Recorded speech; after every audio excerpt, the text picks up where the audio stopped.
My name is Jeff Sparrow, and I just want to say a few words about the Meanland project before I hand you over to our distinguished panel. Meanland is a collaboration between two of Australia's oldest and most esteemed literary journals, Meanjin, edited by my friend and colleague Sophie Cunningham here, and Overland, which I edit. So Meanjin, Overland, Meanland. And before anyone asked, we did in fact contemplate the name Overgin, but we thought it lacked a certain je ne sais quoi. So the Meanland collaboration came from both Sophie and I independently reaching the conclusion that the changes that reading culture were going through at the moment were so transformative that they couldn't be adequately covered in a single article, a single event, or even simply on a single post online or anything like that. The idea of Meanland was to put together a year-long collaboration between the journals and their audience that would involve a series of events, a series of articles in each of the magazine, and a new Meanland website. Margaret Simons is going to speak first, Marie Cardy is going to speak second, Sherman Young third, and Peter Craven last. Margaret.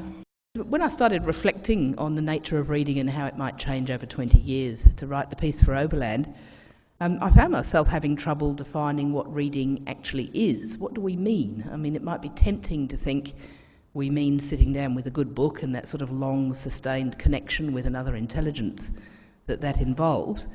But I spent a fair bit of the summer when I was thinking about this article reading to my grandson, and I hope you think that I'm too young to have a grandson. He is actually my step-grandson, but we usually drop the step. He just turned 2 in January.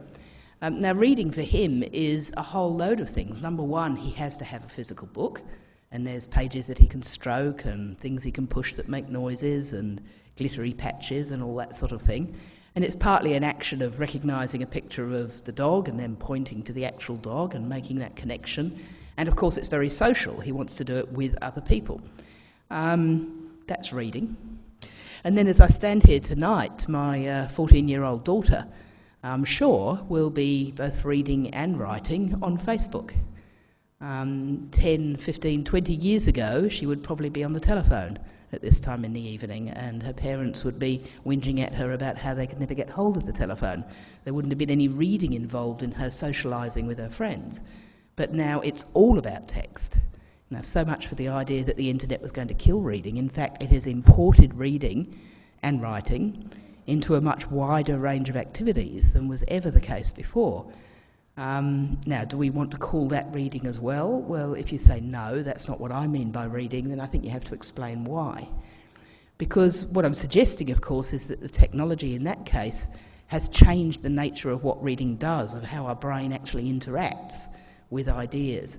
Well, I do keep being asked to go on all these panels about cyber reading and reading in the future, all because of that particular book that Sophie just mentioned, which was really a little experiment with the age called an M-book. It's a slightly misleading title, I think, for 2 reasons. One, because it was 7,000 words, so not really a book. 2, because my mother kept telling everyone that the M stood for Marique, which it's caused no end of confusion for people, but in reality it stood for mobile book. This in itself is a slightly confusing term because I guess books by their nature tend to be quite flexible when it comes to being picked up and carried around. And in this case, the M in M-book was directly referring to literature transmitted from writer to reader via mobile telephone. So my M-book was a serialised short story released to the general public in little fist-sized chapters at 7 a.m. weekdays. And the Age also referred to it as a text tale, which was quite fitting as well. Now, my editor at the A2, Sally Heath, first became interested in the idea when researching SMS novels, which were a huge success in Japan. They're known, I'm going to give myself a Japanese pronunciation here, Keitai Shousetsu. And there are hundreds of thousands of commuters regularly subscribe to these ongoing stories. Every day gets forwarded to their phone in cliffhanging increments.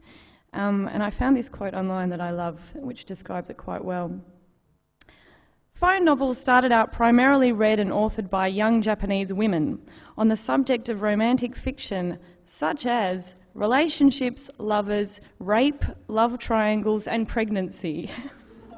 So, aside from covering this particularly cheery melange of womanly interests, there are other intensely popular genres, sort of sci-fi and horror and fantasy and the like. One relatively famous book was called Koi Zora, which is about a high school girl who is bullied, gang raped, and becomes pregnant. So this particular mobile phone novel, clearly ticking all the boxes desired by a female readership, has sold more than 1.2 million copies since being released. It also reached 12 million views online and was eventually turned into a movie.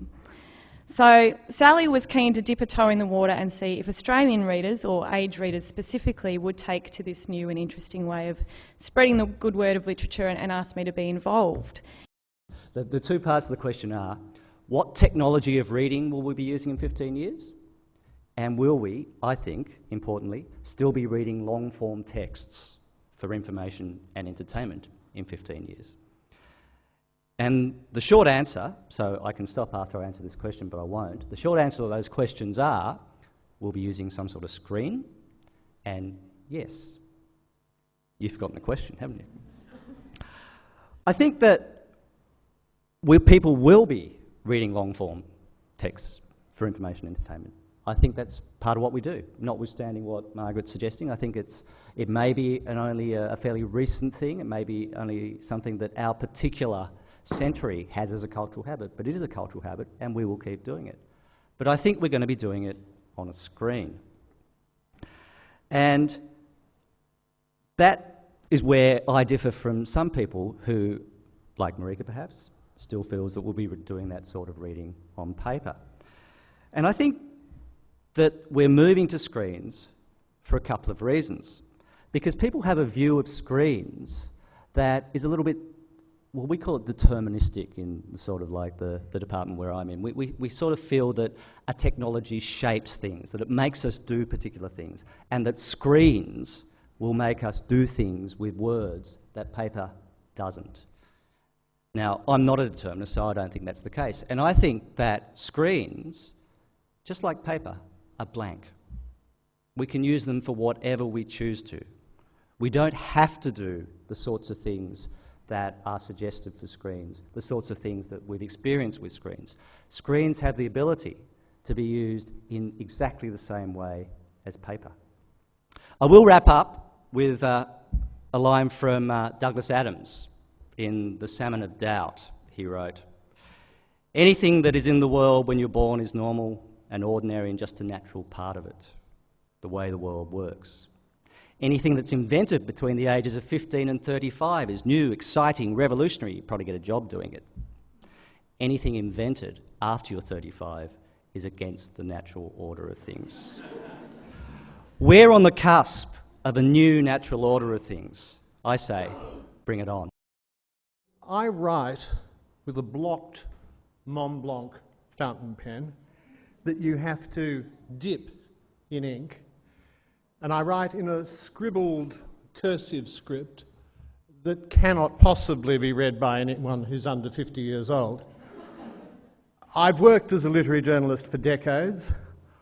I sometimes write upwards of 5,000 words a week, and all of it is transmitted to my employers by computer, but not by me. When it comes to technology, I am a tabula rasa, a blank sheet. I'm not proud of this, how could you be?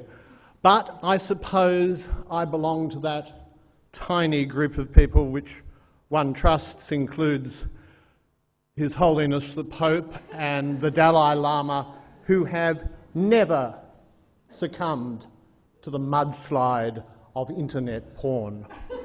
And the Dalai Lama went on Twitter yesterday. oh, terrific. I am registered on Twitter, of course, like every other sane person, but another hand types what hypothetically might go there. Now, what on earth, what in the name of God Almighty would I know about the technological future of the book? Nonetheless, The Book is Dead strikes me as as a pretty preposterous proposition, even if you think, which I'm a bit disinclined to believe, that the text of 100 paper pages or more between covers is on the way out. Books are not just physical objects, and they're not even necessarily things that we take in with our eyes. That's not the way the initial target audience took in Homer and all these wine-dark seas. We know that was a matter of oral composition and oral reception. It's not the way the first audience took in the greatest writer in our tradition, William Shakespeare. And the scripts of Shakespeare, Shakespeare's works, were things he didn't even bother to collect himself. They would have had the status at the time of something venerated but essentially experienced elsewhere, like, I don't know, something between a Robert Altman script and the scripts of The Wire or The Sopranos. I think Don Quixote is probably the first approximation to a novel which had a pan-European audience, and if we're looking at the backstory of new technologies, that was, I think, 160 years after Gutenberg printed his first Bible. And we should remember, when we're thinking about the enthrallment we feel at the net, that the Bible enormously kicked on print technology, because if you had this thing which was a repository of authorised truth, then there had to be something pretty good about the technology that brought it to you. There are all sorts of analogies there, extending, I think, to Wikipedia, to Facebook and all the rest of it. But I think we need to separate the idea of the artistic work made up of words from the form in which we experience it. Dickens, the most influential English language writer before the 20th century, after Shakespeare, was after all read in family groups, essentially, like a great long radio mini-series, initially published serially in magazines, and then initially experienced read aloud.